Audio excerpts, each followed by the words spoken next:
ओम शांति। आज का अव्यक्त महावाक्य 15 सितंबर 1971 से लिया गया है, जिसका शीर्षक है मास्टर ज्ञान सूर्य आत्माओं का कर्तव्य। इस संगठन को कौन सा संगठन कहेंगे? इस संगठन की विशेषता क्या है? जो विशेषता है उसी प्रमाण ही नाम कहेंगे। इस संगठन की क्या विशेषता है जो और संगठन में नहीं देखी? अपने संगठन की विशेषता को जानते हो? यह संगठन सारे ब्राह्मण परिवार से विशेष आत्माओं का संगठन है, लेकिन इस विशेष आत्माओं के संगठन की विशेषता यह है, इसमें सर्व प्रसिद्ध नदियों का मेला है। नदियों के ऊपर अनेक प्रकार के विशेष दिनों पर मेले होते हैं, लेकिन यह मेला प्रसिद्ध नदियों का है। ज्ञान सागर से निकली हुई पतित पावनी नदियों का मिलन है।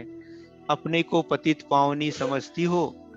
अगर पतित पावनी हो तो मुख्य बात जानती हो कि पतित पावनी कौन बन सकती है?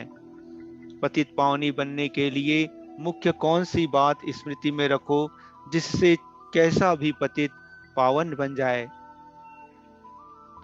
कोई भी पतित आत्मा का संकल्प भी समा जाए।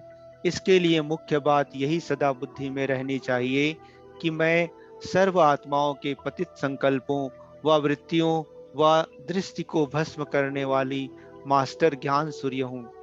अगर मास्टर ज्ञान सूर्य बनकर कोई भी पतित आत्मा को देखेंगे तो जैसे सूर्य अपनी किरणों से किचड़ा गंदगी के कीटाणु भस्म कर देते हैं, वैसे कोई भी पतित आत्मा का पतित संकल्प भी पतित पावनी आत्मा के ऊपर वार नहीं कर सकता।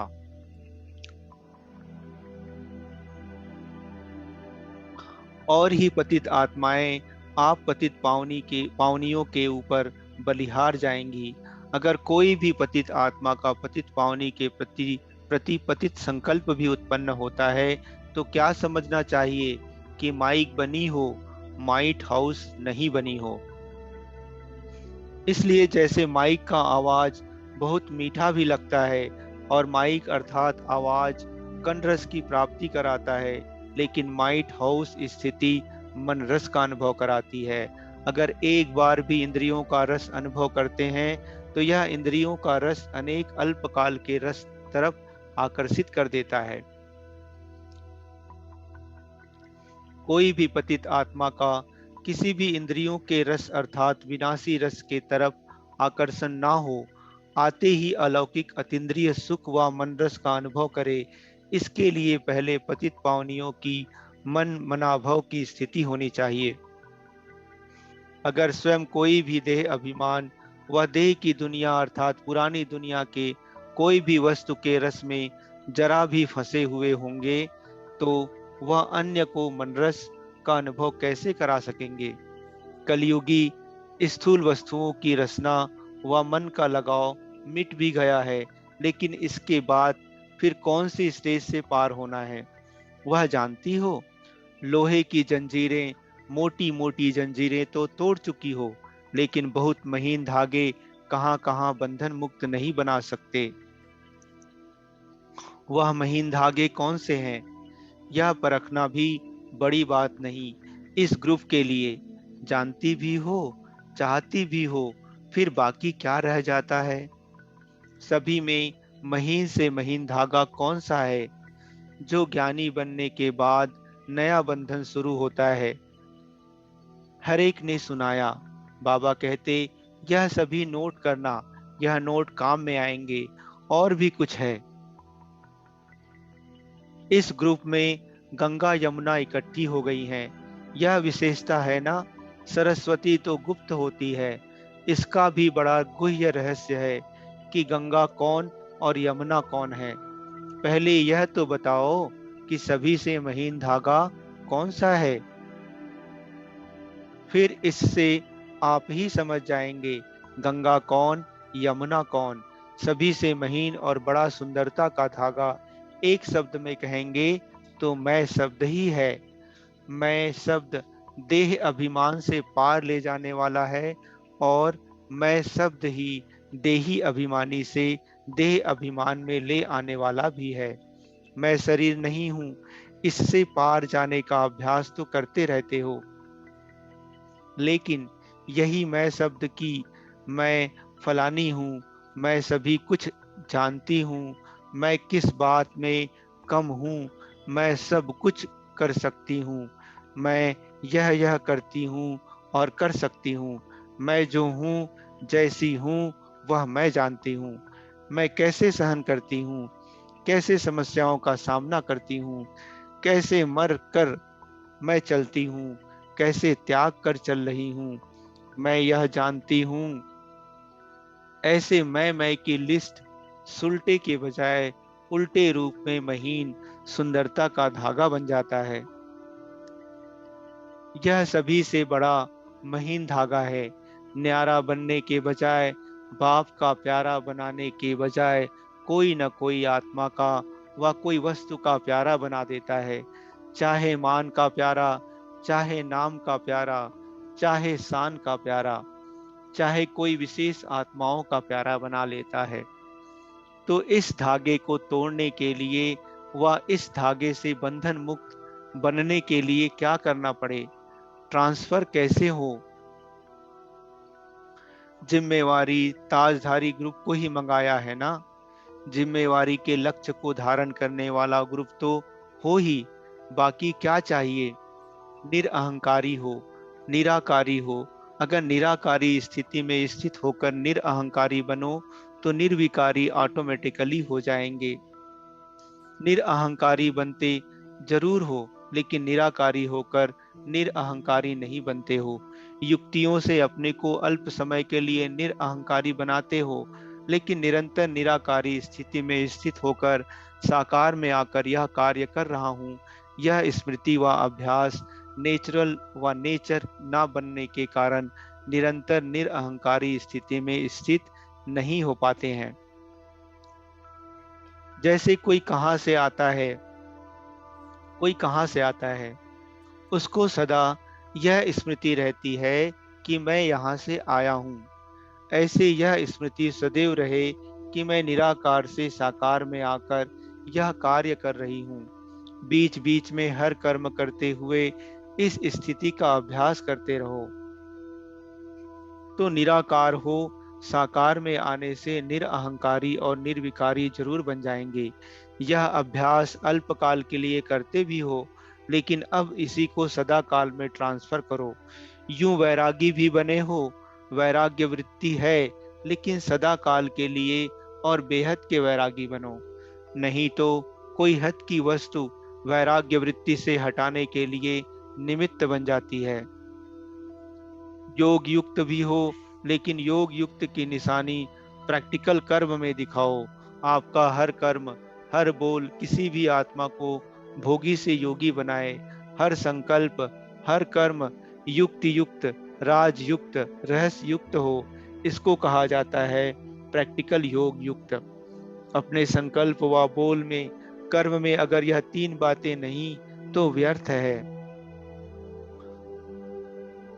अगर राजयुक्त नहीं होगा तो क्या होगा? व्यर्थ। समझना चाहिए कि अभी प्रैक्टिकल योगी नहीं है, लेकिन प्रैक्टिस करने वाले योगी हैं। तो अभी इस बात के ऊपर अटेंशन की आवश्यकता है। फिर कोई भी समस्या व विघ्न, सर्कमस्टांसेस आपके ऊपर वार नहीं कर सकेंगे। प्रैक्टिकल में योग युक्त, ज्ञान युक्त, स्नेह युक्त, दिव्य अलौकिक मूर्त से विश्व के आगे प्रूफ अर्थात प्रमाण बन जाएंगे। जो विश्व के आगे ज्ञान और योग का प्रूफ बनते हैं, वही माया प्रूफ होते हैं। तो माया प्रूफ होने के लिए अपने को यही समझो कि मैं ज्ञान और योग का प्रूफ हूँ। यह प्रमाण रूप बनना आत्माओं के अरमानों को खत्म करने वाला है। सदा हर संकल्प और कदम बाप के फरमान पर चलने वाले अन्य आत्माओं के अरमानों को खत्म कर सकते हैं। अपने अंदर भी पुरुषार्थ का, सफलता का अरमान रह जाता है। इसका भी कारण कि कहाँ न कहाँ कोई न कोई फरमान नहीं पालन होता है। तो जिस घड़ी भी अपने पुरुषार्थ के ऊपर व सर्विस की सफलता के ऊपर व सर्व के स्नेह और सहयोग की प्राप्ति के ऊपर जरा भी कमी व उलझन आए तो चेक करो कि कौन से फरमान की कमी है, जिसका प्रत्यक्ष फल 1 सेकंड के लिए भी अनुभव कर रहे हैं। फरमान सिर्फ मुख्य बातों का नहीं, फरमान हर समय के हर कर्म के लिए मिला हुआ है। सवेरे अमृत वेले से लेकर रात तक अपनी दिनचर्या में जो फरमान मिले हुए हैं, उनको चेक करो। वृत्ति को, दृष्टि को, संकल्प को, स्मृति को, सर्विस को, संबंध को, सभी को चेक करो। जैसे कोई मशीनरी की चलते चलते स्पीड ढीली हो जाती है, तो सभी औजारों को चेक करते हैं, चारों ओर से चेकिंग करते हैं। ऐसे चारों तरफ की चेकिंग करने से स्पीड तेज कर सकेंगे, क्योंकि अब रुकने की बात खत्म हुई, अब है स्पीड को तेज करने की बात। जो भी स्टेज सुनी है उस पर ठहरते भी हो और पुरुषार्थ में विशेष आत्माएं भी हो। स्टेज को चेक करने में ठीक हो, लेकिन अभी क्या करना है? परसेंटेज को बढ़ाओ। परसेंटेज कम है, पेपर जो दिया जाता है उसकी रिजल्ट यह है। नॉलेज की शक्ति से स्टेज को बना लेते हो, लेकिन परसेंटेज से स्वयं भी संतुष्ट नहीं हो। अभी यह संपूर्ण करना है। ज्ञान के फोर्स के साथ जो महीनता का सुनाया, उसके कारण नकली नुकसान देने वाला फोर्स भी मिक्स हो जाता है। नकली फोर्स नुकसान देने वाला फोर्स ना आए, उसके लिए क्या बात स्मृति में रखेंगे? अगर हर आत्मा के प्रति तरस की भावना सदा के लिए रहे, तो ना किसका तिरस्कार करेंगे, ना किसी द्वारा अपना तिरस्कार समझेंगे। जहाँ तरस होगा वहाँ फोर्स कभी भी नहीं हो सकता। जहाँ रहमदिल बनना चाहिए, वहाँ रहमदिल बनने के बजाय रोबदार बन जाते हैं। लेकिन यहाँ विश्व महाराजन नहीं हो, अपने को स्टेट के मालिक समझते हो ना? यह सभी स्टेट्स मिनिस्टर्स आए हुए हैं। तो स्टेट के मालिक समझने से निराकारी और निरअहंकारी की स्टेज भूल जाते हो। स्टेट के सेवाधारी हो, ना कि कोई भी आत्मा से सेवा लेने वाले हो। अगर कोई को यह भी संकल्प आता है कि मैंने इतना किया, मुझे इससे कुछ सान मान व महिमा मिलनी चाहिए, यह भी लेना हुआ, लेने की भावना हुई। दाता के बच्चे अगर यह भी लेने का संकल्प करते हो, तो दाता नहीं हुए। यह भी लेना देने वाले के आगे शोभता नहीं है। इसको कहा जाता है बेहद के वैरागी। सेवाधारी को यह भी संकल्प नहीं उठना चाहिए, तब स्टेट से अपने बेहद के विश्व महाराजन का स्टेट्स पा सकेंगे। अच्छा, जो निष्कामी होगा वही विश्व का कल्याणकारी बनेगा, रहमदिल होगा। कर्तव्य की प्राप्ति स्वतः होना दूसरी बात है, लेकिन कामना से प्राप्त करना, यह अल्पकाल की प्राप्ति भल होती है, लेकिन अनेक जन्मों के लिए भी अनेक प्राप्तियों से वंचित कर देती है। प्राप्ति अप्राप्ति का साधन बन जाती है। फल की प्राप्ति होना दूसरी बात है, प्रकृति दासी होना दूसरी बात है। ऐसे अल्पकाल के प्राप्ति के रूप को परखते चलना। कोई समझते हैं शक्ति नहीं है। क्यों? वेस्टेज ज्यादा है। वेस्टेज होने के कारण स्टेज बढ़ती नहीं है। अच्छा, ओम शांति।